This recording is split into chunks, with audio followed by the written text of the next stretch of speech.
Thank you. Well, I'm John Lee. I'm the chairman and CEO and founder of Silver Elephant. We're a company listed on the Toronto Stock Exchange, and with a flagship asset, which is the Pulacayo silver lead zinc project, the company he's being operating on in the last 6 years. I myself, I have over 20 years of experience in the mining industry. First 10 years as an investor, and the second 10 years, latter 10 years of running Silver Elephant. John, thank you very much for the introduction. You're here really because you put out some interesting news on Pulacayo. You've done a deal on some offtake. Perhaps you could outline the kind of the broad terms of that deal. Yeah, Merlin, as you know, the capital markets, especially in the junior mining industry, have been struggling. So the company's been given a mandate in the last 12 months to find different ways of generating cash flow that's non-dilutive for the interest of the shareholders. So the deal has been in discussion for a number of months with a company called Andean Mining.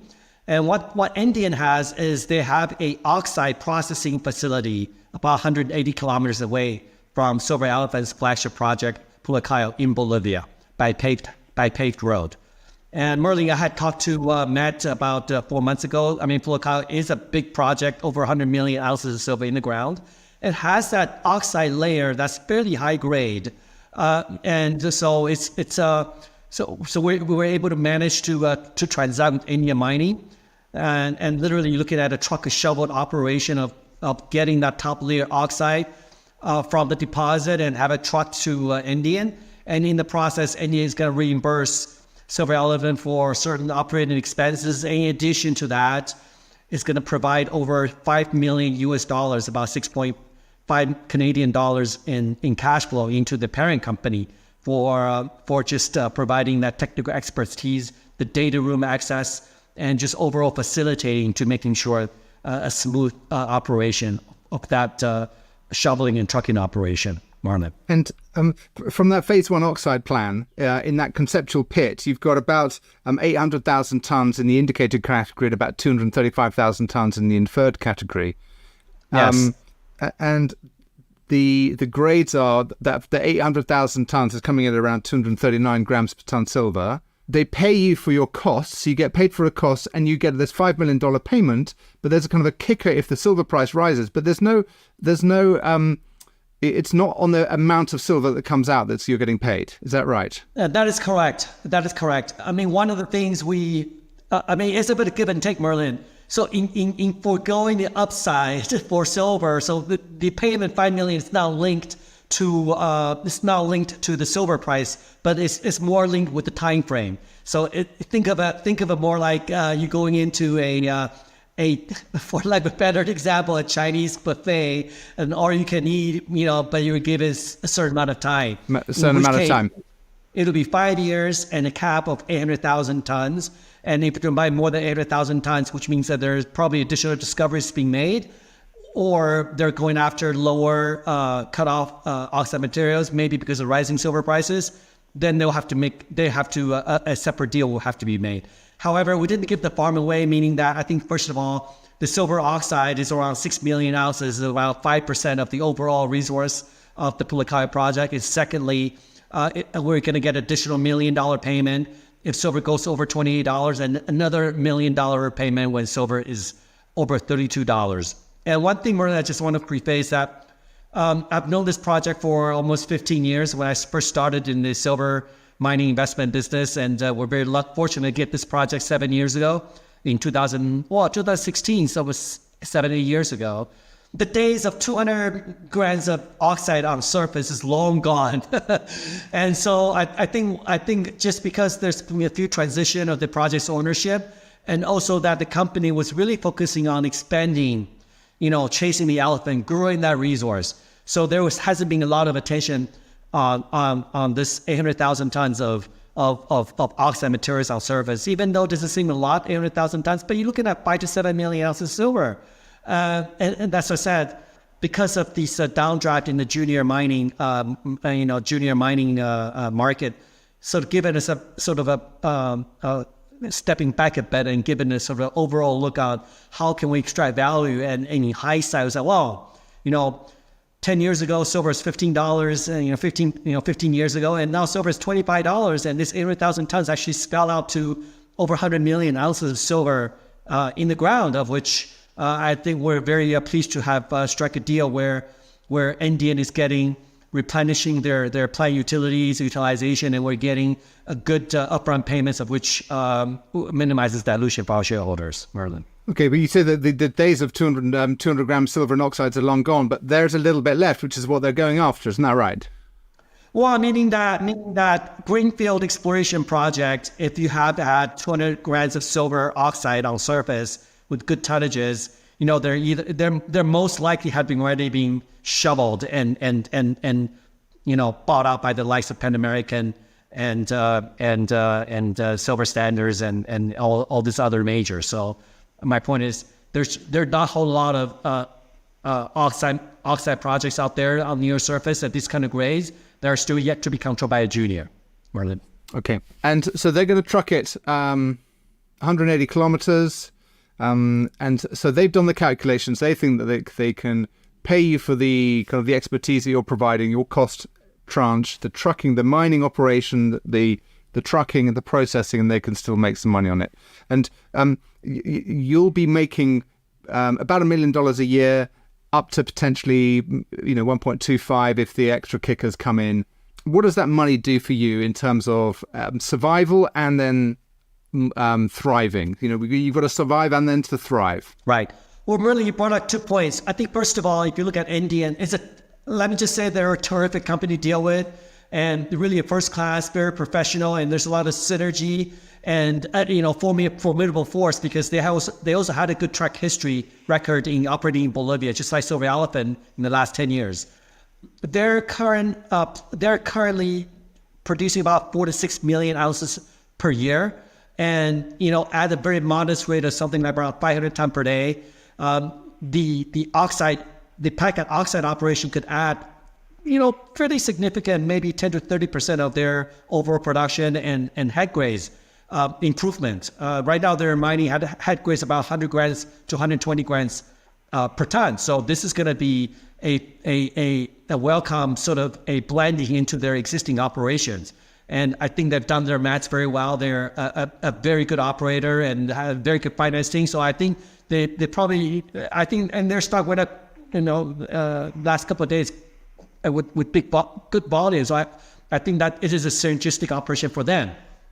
So having said that, in terms of a Silver Elephant, even though the contract is over a 5-year period, but Elephant has received $1.2 million on signing, and another $1.8 million in about 5 months after they have become familiar with the project, and another $1 million in January 2025. So the majority of that $5 million will be received within the first 16 months from signing.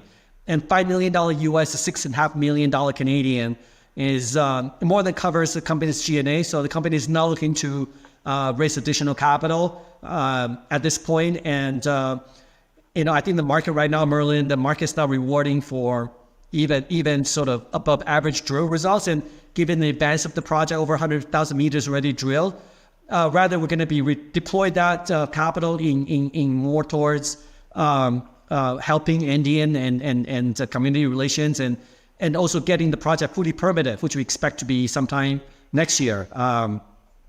Just over de-risking the project, minimize capital expenses, and wait for a better day, a turnaround in the junior market, and hopefully a bit of a higher prices in the silver market as well. So you might use some of that money on community relations, which will and also to help Indian. Isn't that kind of a slightly circular flow of funds? Yes, let me be clear. Any parts related to moving oxide would be reimbursed, and it would be by India Mining. However, keep in mind that, as I said, right, this is only the top layer of what the company and what Pulacayo is all about. And we still have over 95 million ounces of silver in the ground. So I think some of the money will be earmarked up to $5 million, probably between $1 and $1.5 million towards sulfide permitting, which is different from the oxide permitting, and also some of the engineering, it's not a feasibility level 43-1 compliant. However, we have a good operational team, and I think we'll be able to source some of the just legwork in getting basic ideas as to what it'll take to get a sulfide plant and operation started. I'm not talking 3,000 tons per day, but more modest, between 300 tons per day and 600 tons per day. And given earlier that Bolivia is the 6th largest silver producer in the world, a lot of that operations are very small scale, like we're contemplating for a sulfide starter. That I think internally we can do actually quite a bit of work to assess to the viability and economics of a potential sulfide mining and milling operation at Pulacayo at the current silver prices. And would you wrap that up into a kind of a formal NI 43-101 compliant study? Would it be a PEA? Would it be a PFS? Would you try to aim to kind of pull it? How would you communicate that to the market? Well, I think that's the end goal. Right now, Merlin, we're a $10 million market cap, which is unfathomable only 2 years ago when we were near the century mark. So I don't think the market is looking for a whole lot from us right now.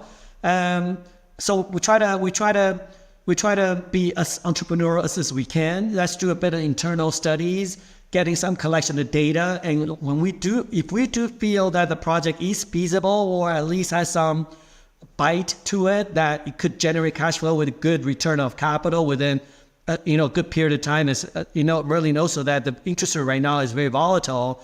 And I think that if we have some good early indicators as to the project could generate good cash flow at the current silver prices, we definitely would then hand over the data and make that official study. But regardless, I think some of the legwork we can do is going to save the company money instead of hiring high price consultants to come in and do these 43-101 from the get-go. So the plan is definitely to get this the study formalized if the management does see some light in the end of the tunnel or some good economic indicators of returns on the project. When you talk about Bolivian operations being quite small, kind of 300, 400, 500 tons per day, isn't that typically on kind of narrow vein, high grade structures? But isn't the nature of Pulacayo to be a kind of a bigger tonnage, lower grade target? I just wondered how that works. Yeah. Merlin, you're absolutely right. Pulacayo, for your information, it's actually the second largest silver mine in the world based on historical production. The deposit is a bit like San Cristobal. I'm not sure if you're familiar with that project. It had churned out over 20 million ounces per year for Sumitomo. It's one of the largest silver open pit operations in the world. I think maybe the 6th or 8th largest. And it's doing around 50,000 tons per day. Pulacayo is kind of similar to San Cristobal in that Pulacayo was over 600 million ounces being dug out of the ground at Pulacayo. And, it went to the deposit. It's very, very high grade. They're not after anything less than 500 grams per ton, under 6% that in zinc. So, and the 100 million ounces is configured on a fairly low grade sulfide, like you mentioned, but it's really configured as a giant 50,000 ton per day open pit operation at around 100 grams silver equivalent. Yep. You could make a go at it because that's the equivalent to San Cristobal is today. However, maybe not profitable at today's metal prices and inflationary environment. However, the point I'm driving at is there is a detailed sensitivity studies posted on our website in the technical study that there's about 40 million ounces of very high grade silver, about 4 to 5 million tons out of this 50 million ton resource. That's grading at over 400 grams per ton and over 5% that in zinc. And that's also fairly shallow from the attic, around 100 to 200 meters from the attic level, which means that the Pulacayo is one of the very few projects in our view that have the flexibility or the optionality of, putting $1 billion in the ground of which, before COVID is a possibility of doing big shovels of 30, 40,000 tons per day. But given the current circumstances, it's just not practical and feasible. So that's why we're talking about 300, 600 tons, of which then the configuration will be very, very different. This will be an underground operation, of which there's still some artisanal mining happening, and they're digging, very, very high-grade things out of the ground. And every week or every month, Glencore and Trafigura would dispatch a truck or two, getting this very high-grade ore into their plants. And there's, you're talking about over 40 million ounces out of the ground today in Potosi region. So it's one of the largest silver district in the world. And Pulacayo, I think if the company were to commission a sulfide operation or making a production decision in 2024, it will likely be a very high grade, structurally controlled, very narrow sulfide veins out of Pulacayo. And we're not talking narrow. It's actually 3 to 5 meter width. This is not so much like some of the other Mexican operation in the public traded junior companies. These are actually very nicely mineable width of 3 to 5 meters, and we do have some good intercepts over 20 meters, actually over 1,000 grams per ton. So I mean, this is not like every single vein and the pinch and swell, but we do believe that there is a good possibility potential as a follow-up to the oxide operation to get the sulfide operation moving. Okay, thank you. I understand that much more clearly now. So you're effectively going to be doing internal re-engineering studies on a potential high-grade, smaller tonnage reconfiguration from within your wider resource. That's right. And I think, again, it's been 10 years in the making. Merle, we welcome your audience to visit silverelef.com, of which there's a technical study. What's important is when we talked about the historical 600 million ounces coming out of the Pulacayo Tahoe vein. So that's where the majority of the capital is being spent on it. It also has a shallow oxide layer of a lower grade, but it's the prized possession of the high grade sulfide materials that the company's after. But the project, the transaction that we announced with India Mining is actually a satellite deposit called Pulacayo. And that's 7 kilometers away from Tahoe vein, which means that if the company were to build a small sulfide operation and getting some of the high grade sulfide materials from Pulacayo, and once the oxide gets removed from Pulacayo, potentially we can extract the sulfide from Pulacayo as well as a complementary feed into the Pulacayo mill. So there's a lot of different possibilities, and maybe a little confusing, but I think suffice to say that we're one of the very few companies that we're very confident that we'll not be seeking additional capital infusions. I think we're going to be getting out of this, downward spiraling private placements with warrants attached to them.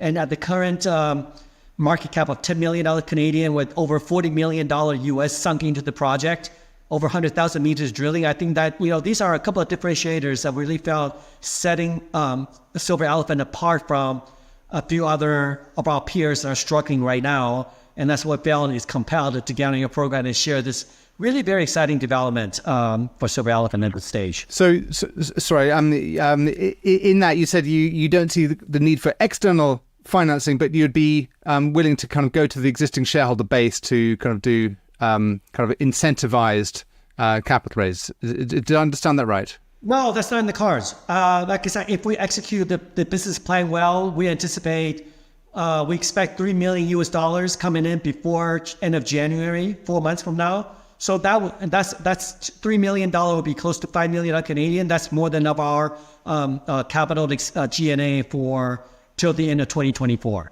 So I think the possibility it exists. I think if the silver price has looking up and made a turnaround, and if the audience and investment community continue to sort of return back to rewarding junior company for good drill results or whatever else, then the landscape, the picture would turn. However, we don't have that necessity to tap into our shareholders and for additional funding requirement. And when you say the words G&A, you include the team that you've got on board, which has got the engineering capability to do the internal study next year. Everything. Yeah. Yes. Okay. Good. You know what? 100 million ounces in the ground, 96,000 meters drilling. NDN clearly has done their homework. We're selling at 10 cents an ounce in the ground of silver, and we're almost $100 million market cap only a couple of years ago. Unfortunately, just this drip of the declining silver prices created a vacuum for us. We had a lot of enthusiasm and excitement for this project going forward.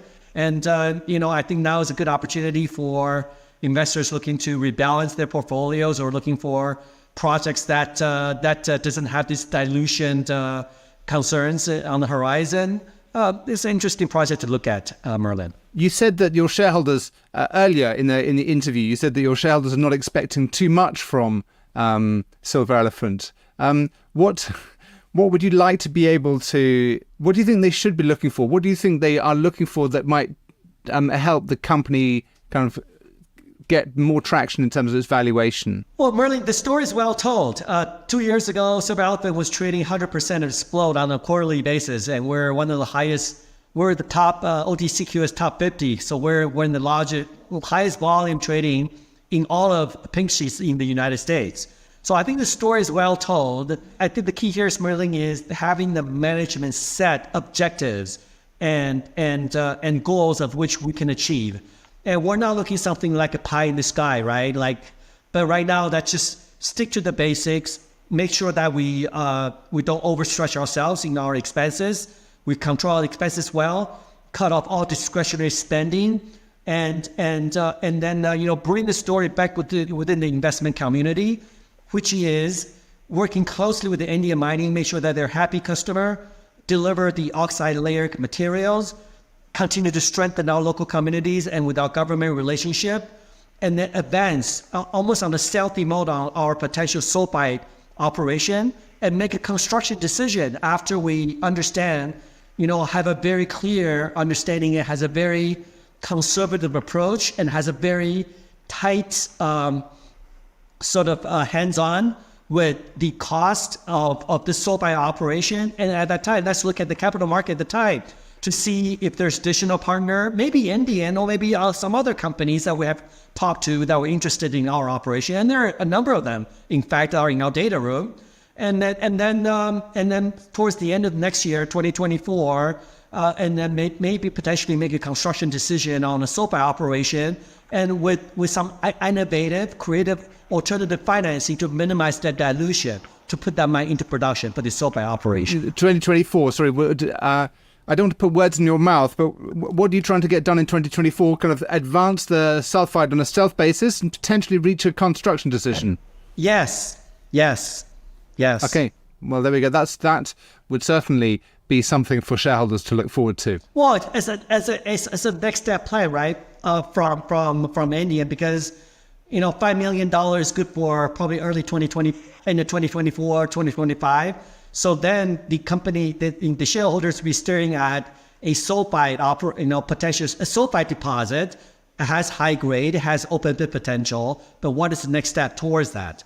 And so, that's something that the company is going to be focusing on, in addition to working closely with the Indian to make sure that they're a happy customer. We strengthen our community relationship with the government relationship, and then looking into how what we can do with this sulfide deposit from a high grade, small operation, from all of which we can have some certainty of generating cash flow, and from there we can expand. Right now, at a 10-year at 5%, it's extremely prohibitive, costly to raise capital from the market, and we just want to assure our shareholders that we understood that, and that any additional expansion plan or production plan would be looking at funding from identified potential joint venture partner, and with a very clear plan of generating cash flow to return our shareholders. Thank you. And you mentioned the kind of the high turnover you had on the OTCQX. What does your shareholder register look like? What do you know about your shareholder register that you can tell me? Well, Merlin, it's hard to say because, as I said, in 2021, we were turning over our entire shareholder base on a quarterly basis. So at this point, unless the shareholder is over 10%, it's not really a disclosable event. However, I can share that Elephant has raised over $50 million since the turnaround of the silver market in 2017, and of which we raised over of the $50 million, $30 million was raised since late 2020. So, the likes of Eric's brought a number of very big funds out of Toronto, and a couple of US and European institutions had also participated. We had also very strong support from BMO, Canaccord, Research Capital, Red Cloud. So, it's a well-told story, Merlin, in the community. Unfortunately, we had a few letdowns. Some of it is company-driven. We were going after the big operational, the pie in the sky. But some of I think majority is market-driven. We're no different from a number of our peers. They're all sort of, in the mode of sort of trying to reinvent their way, themselves, or finding a way just to ride out that storm and to come to the other side of the to the other side of the tunnel or the rainbow. And the company kind of had a coal heritage right at the beginning, and you made some money off coal last year. I see that Dalian coal prices are way back at the kind of record levels again. Have you got any little bits of coal left in the cupboard that you can sell on? Well, we got more than a little bit of coal in the cupboard. We got over 200 million tons of coal that's open pit, fully permitted. And it's 5,000 GCB coal, so it doesn't need any washing or sorting. Very low sulfur, so it's environmentally compliant. Merlin, last year, thermal coal went up to over $400 a ton, which is unprecedented record. Part of that is geopolitics with Australia and China sanctions and Russian sanctions and whatnot. But right now, thermal coal still stayed at pretty buoyant levels of over $100 a ton. Elephant generated over $500,000 in net cash flow. And some of that's repatriated back to the parent in Vancouver from Mongolia. But thermal coal prices has been very volatile, and the way we operate in Mongolia is very cost conscious. So we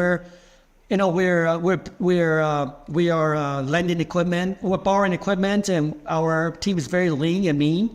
So right now the operation is curtailed because there's been a correction in the thermal coal market. However, just in the last, Merlin, the magnitudes of the thermal coal market is no worse than silver. They're going up and down 20-30% on a monthly basis. So it's a little difficult so we're just being nimble right now. The operation is curtailed right now. I think if coal prices were to go up another 20% from where we are, which is entirely possible, then we'll be looking to resume coal sales and operation on a small scale basis. And what I mean by that is, Merlin, we're looking at probably our goal based on just experience from early operations in 2023 would be somewhere around $100,000 to $200,000 US per month on a monthly basis. But it's not a big operation, but the beauty of that is, we can stop and we can start whenever we want. So you're looking at, so that is the sort of the goal we have, but that will be highly dependent on where thermal coal price is going from there. So I would not factor into, that part of the cash flow into our operation, nor are we promoting that. However, it'd just be a nice surprise if we were to make it, resume production. However, I just want to ensure that the company is looking after our purse, so that I think the last thing we want is to divert our attention and focus away from the silver into coal and lose money from that, right? So that's the last thing we want. So I think if we're going to do anything on the coal front, I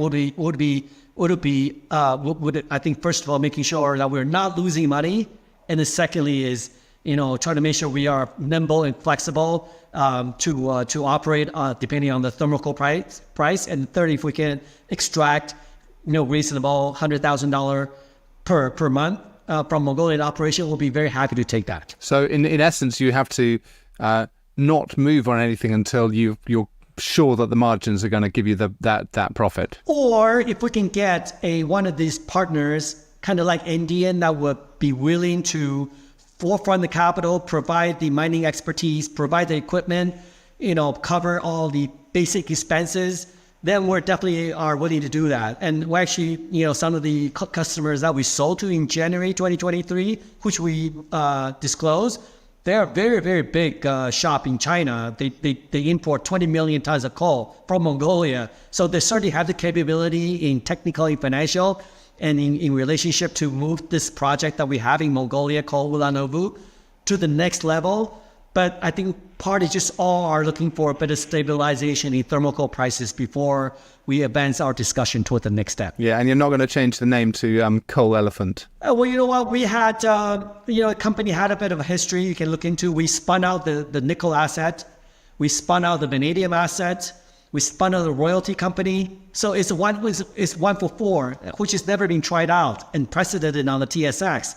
And that's why we got a little bit of backlash because the shareholders, looking at four companies, and obviously Silver Elephant prices were adjusted accordingly, having some of the assets been carved out. and that precipitated or exacerbated the downward spiral that we experienced. It's not so much there's something wrong with our assets, silver asset per se, but we actually had a company called Thermal Coal, Mega Thermal Coal, and that is wholly owned by Silver Elephant. So from an arrangement, from sort of the corporate arrangement perspective, the company is ready to spin out the coal asset at the right timing. Good. Well, you had the heady heights of share price of $5 per share in 2020. So, Yes, we did.